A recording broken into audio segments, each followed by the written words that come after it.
And when you boil this down, we are in a situation where there are less Gardaí in the streets and less Garda stations open than when Fine Gael took office. We are 2 years past the 2021 targets. And in terms of overall Garda staff, you've not only missed that in terms of enlisted Gardaí by 1,000 2 years later, in terms of overall workforce, you are 4,000 behind. 4,000 staff behind between enlisted Gardaí, Garda Reserve and civilian staff. 4,000 staff behind. That has real-world consequences. You cannot dispute that. What happened Thursday a week ago was incredibly serious. One of the worst sets of scenes we have seen in Dublin in many years. But it was far from an isolated incident. We spent the whole summer talking about antisocial behaviour and crime in the north inner city. In the last few weeks in Cork, we had a petrol bombing and 2 shootings. In the petrol bombing in Onslow Gardens, a number of children were very fortunate to escape without injury. Earlier in the year, we had other shootings and some very serious assaults and incidents. And those real-world consequences exist for Cork and many other places. In the last cohort of 126 Gardaí, 1 Garda came to Cork. We've had 4 this entire year, 10% of the population in County Cork. 4 additional Gardaí. And, you know, this has been a political issue in Cork for years now. And I've raised it directly with a number of ministers at this stage. And we have the same routine every time.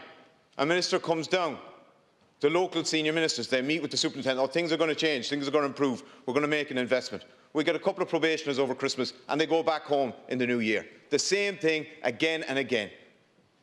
And it's leading to the situation where communities feel neglected and terrified when incidents like what's happened in Dublin recently occurs.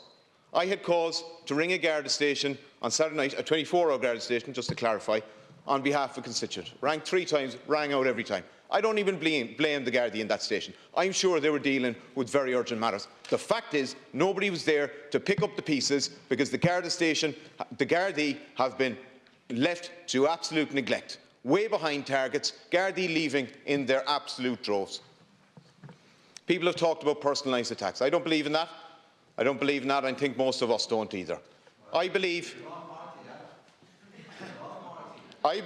that, if you let me finish, please, I believe that Minister McEntee is a decent woman. I believe she is committed to public service.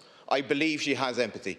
But empathy is not going to put any additional Gardaí boots on the ground where we need them on the streets. Not one bit. I'll finish on this. People have talked a lot about the spectre as they see it. I don't think the public see it like that. I don't think Gardaí on the ground see it like that either, of a Sinn Féin Justice Minister. Now, I would ask you to imagine the situation with a Sinn Féin Justice Minister who had overseen a recruitment and retention crisis and Gardaí leaving their droves, serious public order incidents for years, the big story of the summer being the north inner city being unsafe, culminating in the scenes that we saw last Thursday. And I'm asking you to imagine that Fine Gael and Fianna Fáil don't put a no-confidence motion in a Sinn Féin minister. You're having an absolute laugh.